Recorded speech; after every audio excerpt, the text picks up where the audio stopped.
there have also been reports that France says that though France thinks that Ambazonia actually has a right and their complaints are genuine. But they are afraid to let Ambazonia win this struggle because that would set a bad example for other Francophone countries that they can actually fight and gain their freedom. Thank you for joining me on Esteemed Television, ladies and gentlemen. My name is Augustine Ambe. I have a story that I want to discuss with you here, and you must have heard about this story. It's the story of an explosion that happened in Equatorial Guinea, in Bata, Equatorial Guinea. I think that happened on March 7th. Somebody say it's March 8th, but I think it was March 7th. There was an explosion that killed, I think the final figure right now is about 105 people killed and 615 injured. Neighborhoods were totally devastated, and the president of Equatorial Guinea came out and said that there were explosives that were ignited by some fire that came from farmers.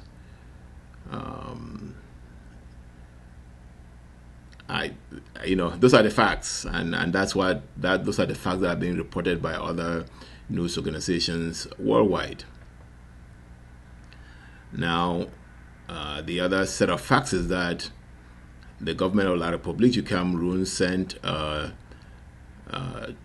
2 cabinet ministers there. The Minister of Defense, Joseph Betiasomo, and the Minister for Territorial Administration, Atanganji Paul. Now, it is said that when they went down there, before they went, there were already French military intelligence people down there. And in fact, let me read what is being reported about that. And this is reported by Yaoundé. Say Cameroon's delegation paid a visit to the site to have an assessment of the magnitude of the disaster, where a team of disaster experts from France were already on the site investigating. The experts were pleased to receive the Cameroon delegation that will add to the workforce and help speed up the process, as debris of the explosion extended to about 15 kilometers. So a lot of people are beginning to really analyze this information and analyzing the reaction of the Cameroon government, and it's surprising.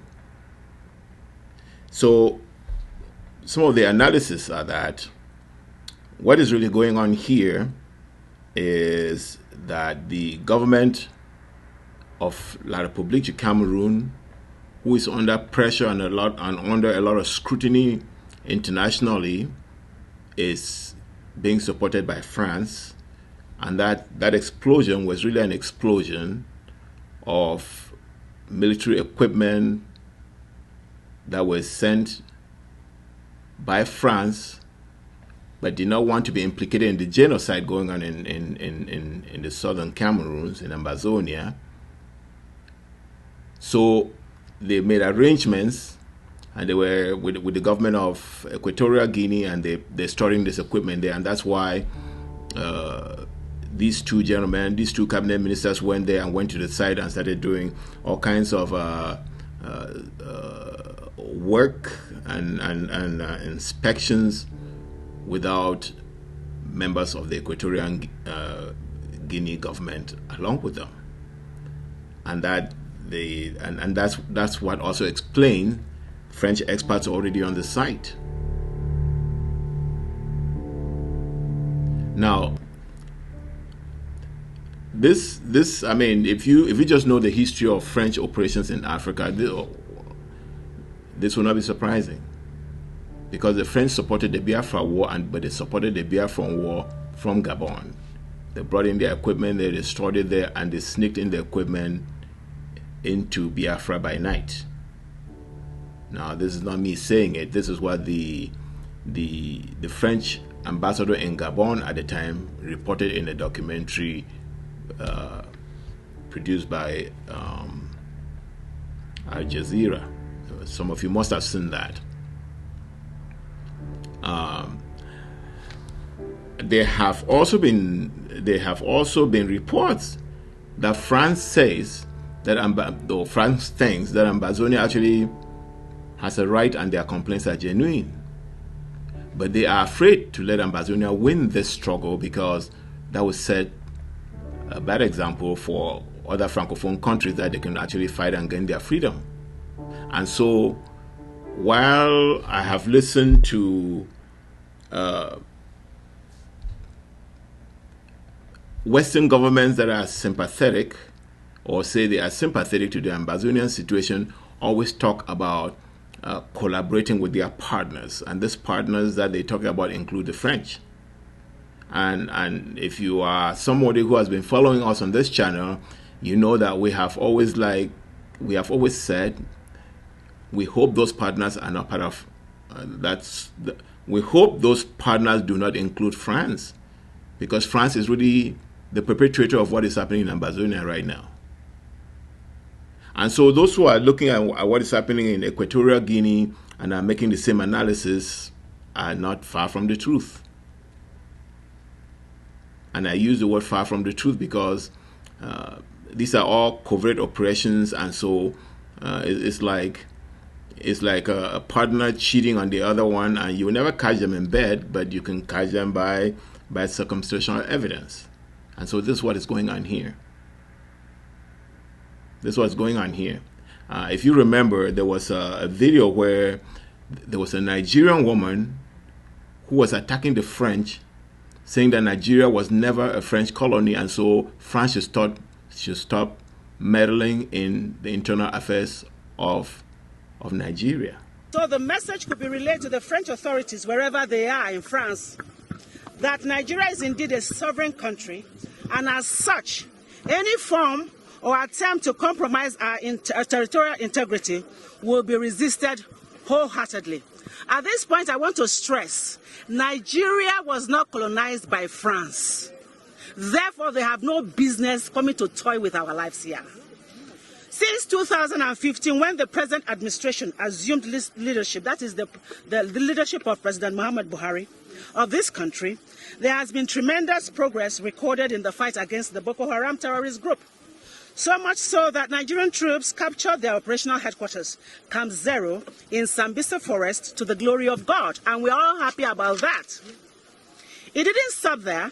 The Nigerian troops also recaptured the over 16 local government areas in northeast Nigeria that were once under the control of Boko Haram terrorists. By and large, the Boko Haram group was disseminated and fled in their droves to the fringes of Lake Chad Basin, Niger, and from where they launched an attack on soft target communities within that vicinity. We are aware that some vested interest was not happy with the gains made by the Nigerian government and especially our dear President Muhammad Buhari in the fight against terrorism. As such, they began providing logistic support under a cover called humanitarian whatever to the Boko Haram fighters. They also assumed the role of the mouthpiece of the Boko Haram terrorist group.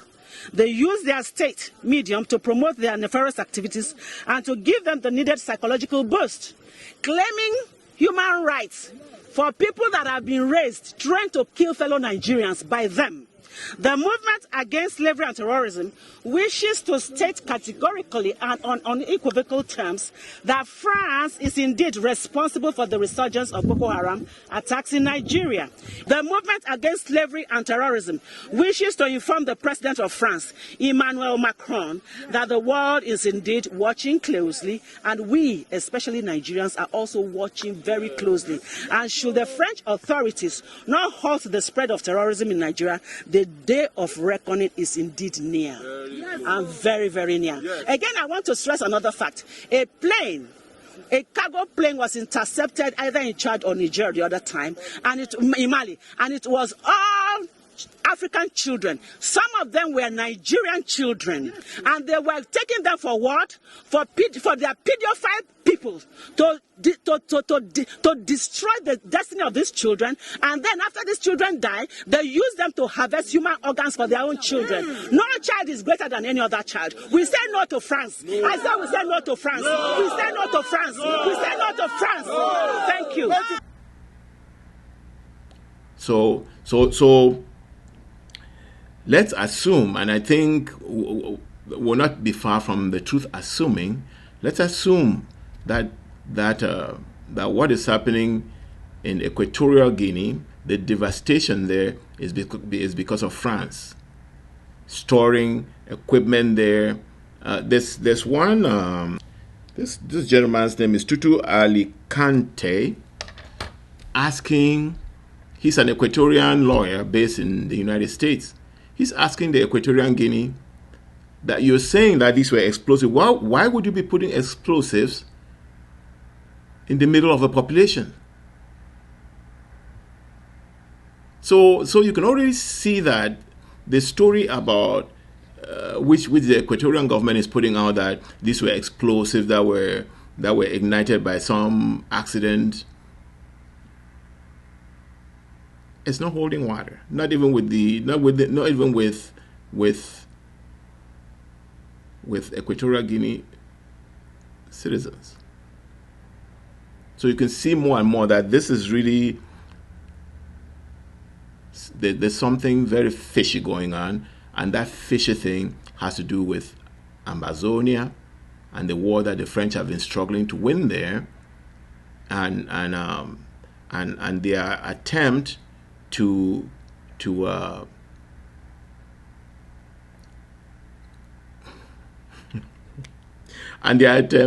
hide their support of the genocide going on in Amazonia, so they should not be implicated. Because many of the genocides in Africa, French hands are bloody there. In fact, in every dictator and any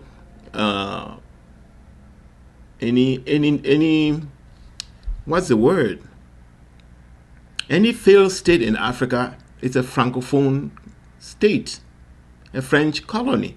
And I hate the fact that people keep saying, oh, former. No, there's no former French colony. The French have never left. What they basically did was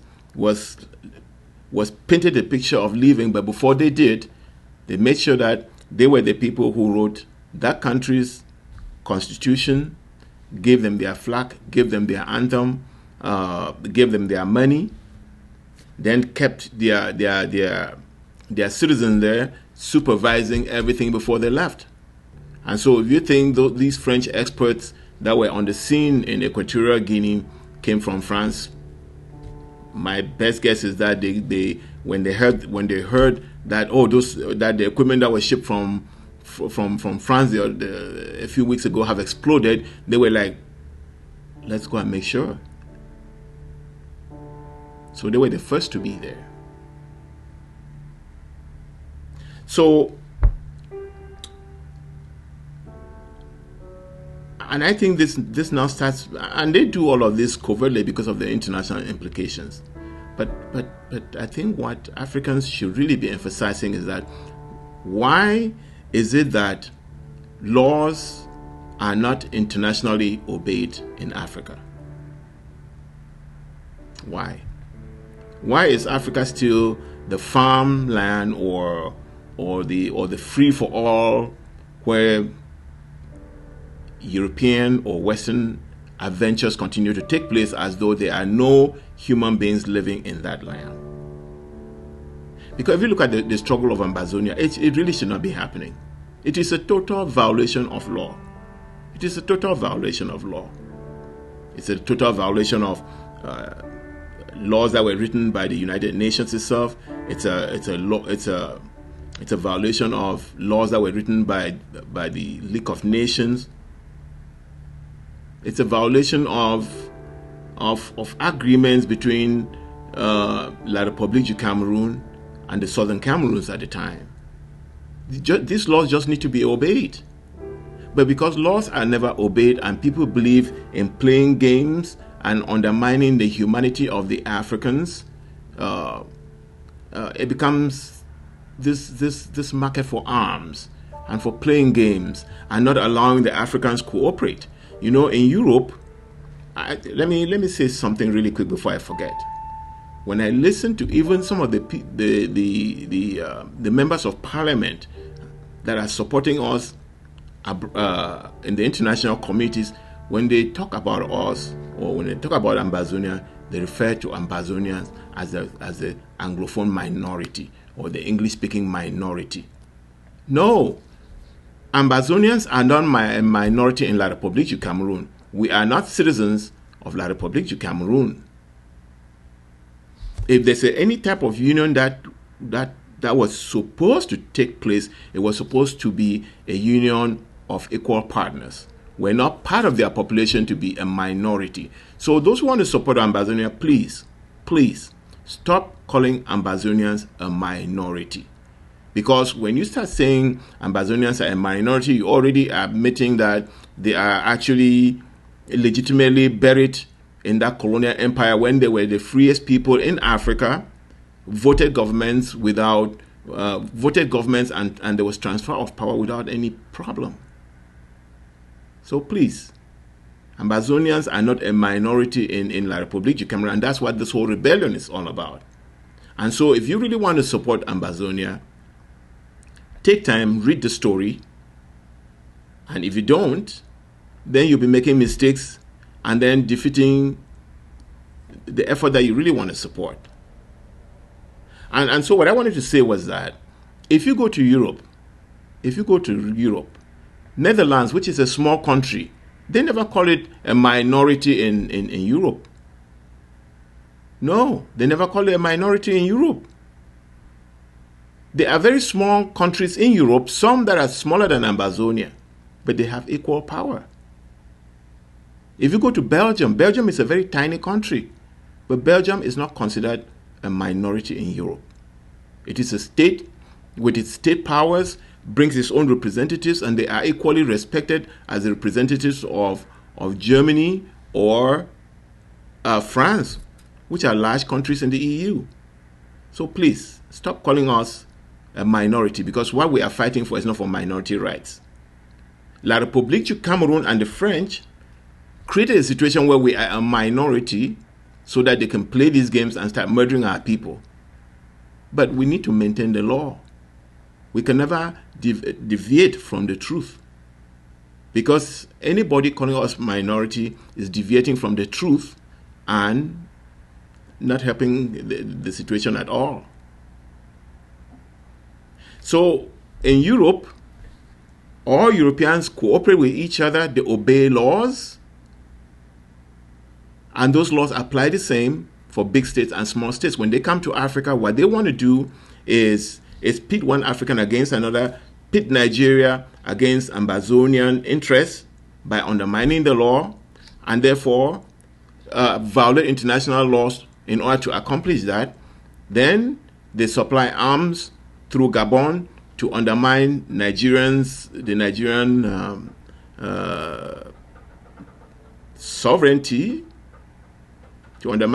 sovereignty,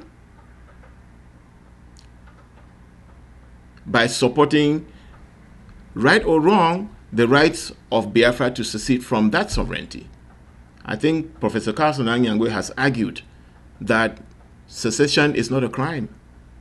It's a thing that countries don't want, but countries can secede, and I think we've seen that in Europe, in many parts of Europe. Ireland, right? Not Ireland, but Scotland has voted several times to separate from England. The Brits just voted to get out of the EU.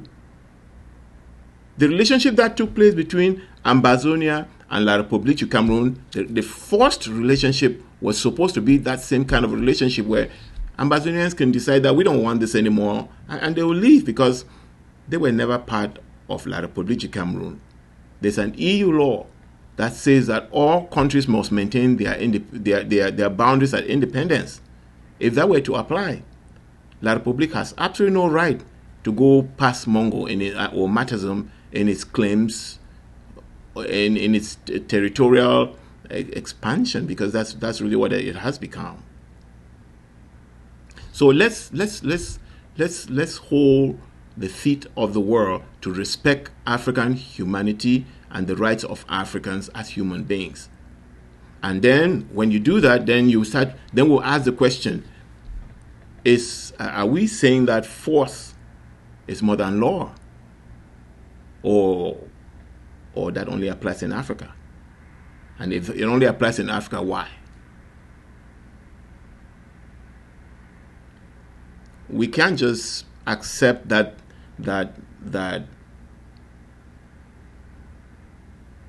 some parts of the world and some humans are valued and some are not. And that is the fight that Ambazonians are in right now. Force will not solve this problem.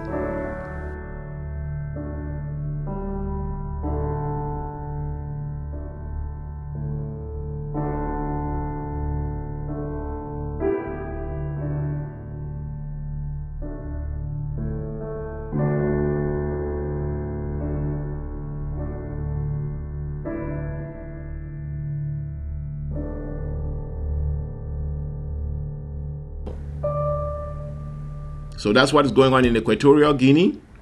And I can tell you what, the people of Equatorial Guinea have suffered the same fate that this imperial forces have been inflicting in Ambazonia. If you look at the area, I think the thing says 15 kilometers. If you look at the devastation there, it's exactly the type of devastation that has taken place in Ambazonia. Buildings are burned, people are killed there, they're injured, and the whole place is right now abandoned. But why?